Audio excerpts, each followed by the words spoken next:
व्याध एक मार्यो मिरग ब्याल डस्यो तरु जाय।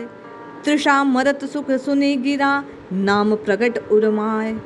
उभय वार सुरना सुने उभय वार मुख गाय। अंत काल ऐसो भयो तत क्षण भये सहाय। जय श्री हरि। पूज्य गुरुदेव के चरणों में बारंबार प्रणाम। पूज्य स्वामी रामसुखदास जी महाराज से एक बार साधकों ने जिज्ञासा रखी कि महाराज क्या अंत समय में केवल एक बार नाम लेने से जीव का उद्धार हो जाता है? जीवन पर्यंत किए गए उसके पाप क्या तत्क्षण नष्ट हो जाते हैं? क्या ऐसा कोई उपाय है कि एक ही नाम समस्त पापों को नष्ट कर दे? पूज्य स्वामी जी कहते हैं कि भैया, सीखा हुआ भगवान का नाम हो जाए याद तो कल्याण हो जाता है। पुराणों में ऐसी कई कथाएं हैं कि किसी कारण से अंत समय में भगवान का नाम याद आ जाए तो सब पाप नष्ट हो जाते हैं। एक वेश्या अपने तोते को राधे कृष्ण गोपी कृष्ण बोलना सिखा रही थी। अचानक सांप ने आकर काट लिया। वह राधे कृष्ण गोपी कृष्ण कहती रही और उसका उद्धार हो गया। संतों की वाणी से ऐसी कई कथाएं हैं।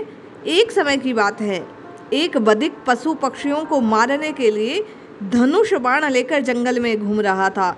वाद एक मार्यो मिरग ब्याल डसो तरुमाय। और वहाँ एक पपिया बैठा था। उधर बधिक उसके ऊपर बाण चलाना चाहता था, उधर एक बाज उस पपीहे को मारने का धावा बोलना चाहता था। ऐसे संकट में पपीहे ने भगवान को याद किया। पूर्व जन्म के संसार से पशु पक्षियों की ऐसी बात याद आ जाती है जो मनुष्यों को नहीं याद आती। कब के संस्कार न जाने कब जागृत हो जाए, इसका पता थोड़ी ना चलता है। स्वामी जी कहते हैं, अचानक उस वृक्ष में से एक सांप निकला और उसने बधिक को काटा। सांप के काटने से बधिक का हाथ हिला, बाण छूट गया। वह बाण जाकर बाज को लगा। बधिक और बाज दोनों मर गए। पपीहे की रक्षा हो गई। इसी प्रकार एक अन्य शिकारी जंगल में घूम रहा था। मृग को मारता है और उसे उठाकर चलता है। रास्ते में प्यास लगती है। थकावट से व्याकुल हो एक पेड़ की छाया में जाकर बैठ जाता है। तृषा मरत सुख सुनी गिरा नाम प्रगट उर्माय। उस वृक्ष पर एक तोता बैठा था जो पिंजड़े से भागकर आया। इतने में वह अपनी आदत के अनुसार राम राम बोल रहा था। एक सांप निकला, उसने बधिक को काटा और उसी समय तोते ने राम राम राम राम राम राम कहा। भगवान के नाम को सुनकर उस बधिक ने पीड़ा के समय एक बार राम राम बोला और मर गया। जैसे ही मरा, अंत काल ऐसो भयो तक्षण भये सहाय। जम किंकर बंधे महा बंद छुड़ाई ताय। उसी समय मरने से राम राम बोलने के प्रताप से यमदूत उसे लेकर आने लगे। तत्काल विष्णु के दूत पहुंच गए। पार्षदों ने उसे वैकुंठ ले जाना चाहा। यमदूतों ने रोका। हरिपुर वासी आय के लखे न्याय चुकाए। एके चेले अग सबे एके चेले नाम। ऐसे विधव उतारना निर्भय दीद्यो धाम। पार्षदों ने कहा, अंत समय इसने हमारे स्वामी भगवान नारायण के नाम का सुमिरन किया है, राम राम उच्चारित किया है।